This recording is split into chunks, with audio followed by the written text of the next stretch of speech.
हरे कृष्णा।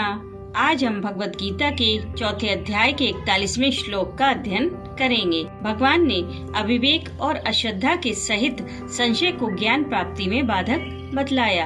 अब भगवान विवेक द्वारा संशय का नाश करके कर्म योग का अनुष्ठान करने में अर्जुन का उत्साह बढ़ाने के उद्देश्य से संशय रहित तथा वश में किए हुए अंतःकरण वाले कर्म योगी की प्रशंसा करते हैं।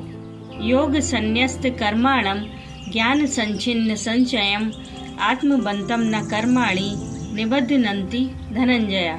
चौथे अध्याय के 41वें श्लोक में भगवान श्री कृष्ण अर्जुन से कहते हैं कि हे धनंजय, जिसने कर्म योग की विधि से समस्त कर्मों का परमात्मा में अर्पण कर दिया है और जिसने विवेक द्वारा समस्त संशयों का नाश कर दिया है, ऐसे वश में किए हुए अंतःकरण वाले पुरुष को कर्म नहीं बांधते।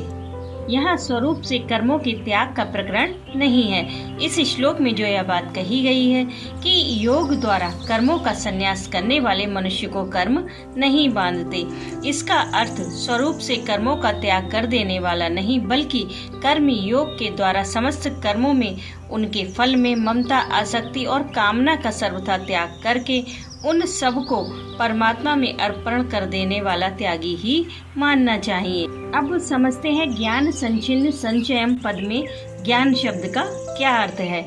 उपयुक्त पद में ज्ञान शब्द किसी भी वस्तु के स्वरूप का विवेचन करके संशय का नाश कर देने वाली विवेक शक्ति का वाचक है। यानी कि जब हमें किसी विषय में संशय होता है तो हम उस विषय की जानकारी प्राप्त करने की कोशिश करते हैं, और जब हमें पूरी जानकारी प्राप्त हो जाती है तो हमारी विवेक शक्ति से हमारी सभी शंकाओं का समाधान हो जाता है। उसी विवेक शक्ति का वाचक यहाँ ज्ञान संचिन्न संशयम पद है। अब समझते हैं कि विवेक ज्ञान द्वारा समस्त संशयों का नाश कर देना क्या है।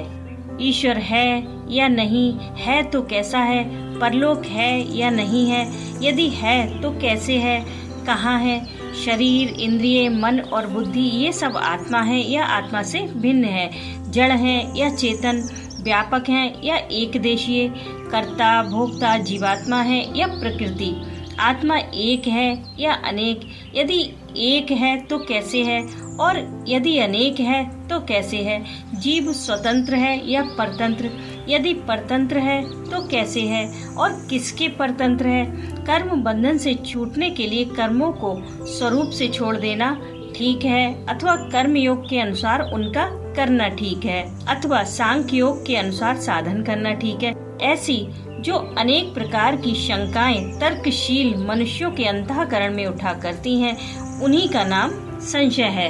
इन समस्त शंकाओं का विवेक ज्ञान के द्वारा विवेचन करके एक निश्चय कर लेना, अर्थात किसी भी विषय में संशय युक्त, शंका युक्त न रहना और अपने कर्तव्य को निर्धारित कर लेना, यही विवेक ज्ञान द्वारा समस्त संशयों का नाश कर देना है।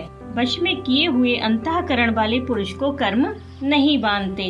इस कथन से भगवान ने यह भाव दिखलाया है कि उपयुक्त पुरुष के शास्त्र विहित कर्म ममता, आसक्ति और कामना से सर्वथा रहित होते हैं। इस कारण उन कर्मों में बंधन करने की शक्ति नहीं रहती। अब एक प्रश्न तो रह ही गया कि समस्त कर्मों को परमात्मा में अर्पण कर देना क्या है। आप अपने जीवन में जो भी कार्य कर रहे हैं उन सब में परमात्मा की इच्छा समझना और अपने आप को कर्ता न समझना ही समस्त कर्मों को परमात्मा में अर्पण कर देना है। राधे राधे।